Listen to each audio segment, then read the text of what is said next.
السلام علیکم ناظرین، ظہیر الدین بابر آپ کی خدمت میں حاضر ہے۔ ناظرین، جنرل فیض حمید DGI کے خلاف جو قانونی کارروائی عمل میں آئی ہے، اس کے بعد سابق army chief general Qamar Javed Bajwa کے حوالے سے جو ایک کمپین جاری ہے، اس کے پیچھے محرکات کیا ہیں، کون سے عناصر ہیں جو جنرل قمر جاوید باجوہ کو اب نشانہ بنا رہے ہیں یا ان کے خلاف کارروائی کا مطالبہ کر رہے ہیں، اس حوالے سے گفتگو کی جائے گی۔ اگر آپ نے چینل سبسکرائب نہیں کیا تو آپ یہ چینل سبسکرائب کر سکتے ہیں، بیل آئیکن کو پریس کریں، دوست احباب کے ساتھ شیئر کریں۔ ناظرین، بلا شبہ DGI کے خلاف جو قانونی کارروائی ہے، پاکستان کی تاریخ میں کبھی بھی کسی DGI کے خلاف یہ کارروائی نہیں ہوئی۔ اس کو اس تناظر میں اگر آپ دیکھیں تو یقیناً اس پر اعتماد کا اظہار کیا جا سکتا ہے کہ جو قانون ہے وہ اپنا حرکت میں آیا ہے، اور جو طاقتور لوگ ہیں یا جو با اثر لوگ ماضی میں رہے ہیں، ان کا احتساب ہو رہا ہے۔ جو دوسرا نیریٹو ہے وہ آپ جانتے ہیں کہ پاکستان تحریک انصاف یا اس کے ہم خیال جو میڈیا ہے یا اس کے ہم خیال جو دانشور ہیں، جو لکھاری ہیں، ان کا ہے کہ یہ جناب پاکستان کے تحریک انصاف کے جو بانی ہیں عمران خان، ان کے حوالے سے فیض حمید اور دونوں ان کا آپس میں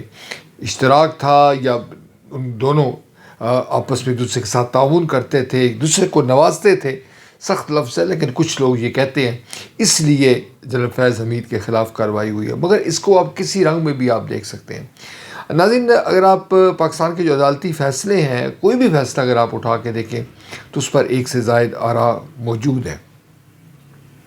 سیاستدانوں کی نااہلی کے حوالے سے بھی سوالات اٹھتے رہے ہیں۔ سید یوسف رضا گیلانی جب نااہل ہوئے، اسی طرح کچھ اور علی بھٹو صاحب کو جب سزائے موت ہوئی، اس پر بھی اعتراض اٹھایا گیا،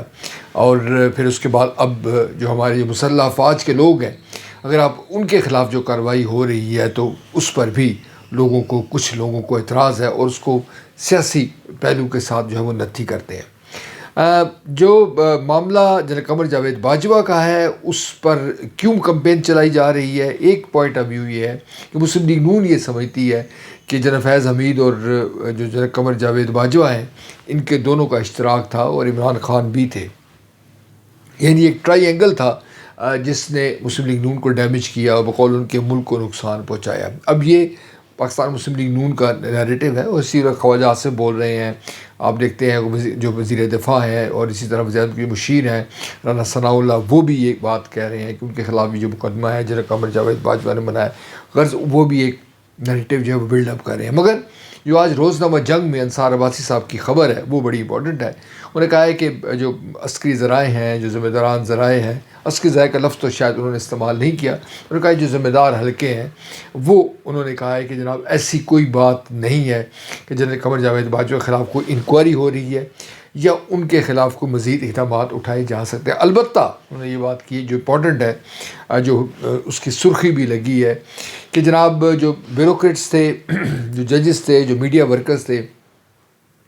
وہ اس معاونت کے جرم میں شاید ان کے خلاف کوئی اقدامات اٹھائے جا سکتے ہیں۔ یہ یقینی طور پر یہ دیکھنے والی بات ہوگی، مگر اس معاملے کو اگر آپ اس کنٹیکس میں دیکھیں کہ پاکستان کے اندر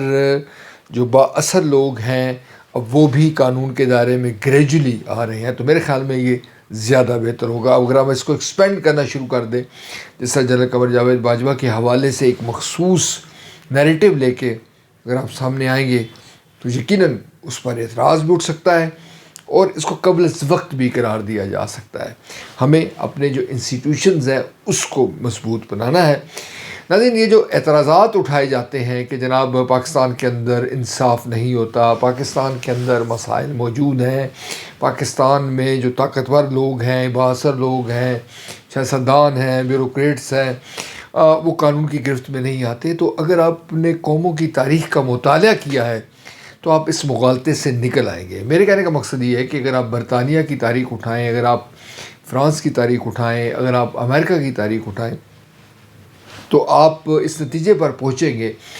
کہ ایسے درجنوں واقعات ان کی تاریخ میں ملتے ہیں جس میں استحصال عوام کا کیا گیا، اور جو طاقتور با اثر لوگ ہیں انہوں نے استحصال کیا، انہوں نے اپنے مفادات کی تکمیل کی۔ ہم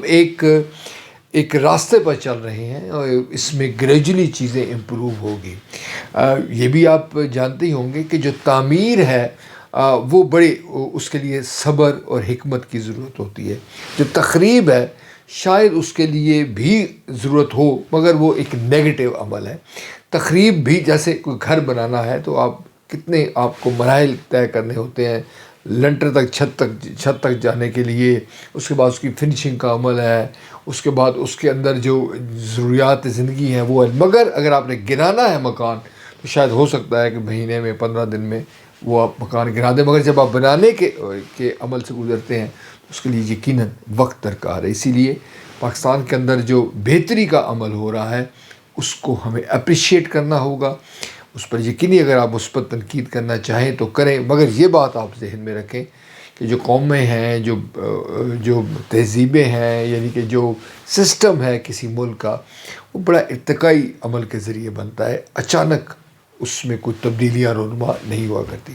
آج کے لیے اتنا ہی، مزید نئے ویلا کے ساتھ آپ کی خدمت میں دوبارہ حاضر ہوں گے، اس وقت تک اللہ نگہبان۔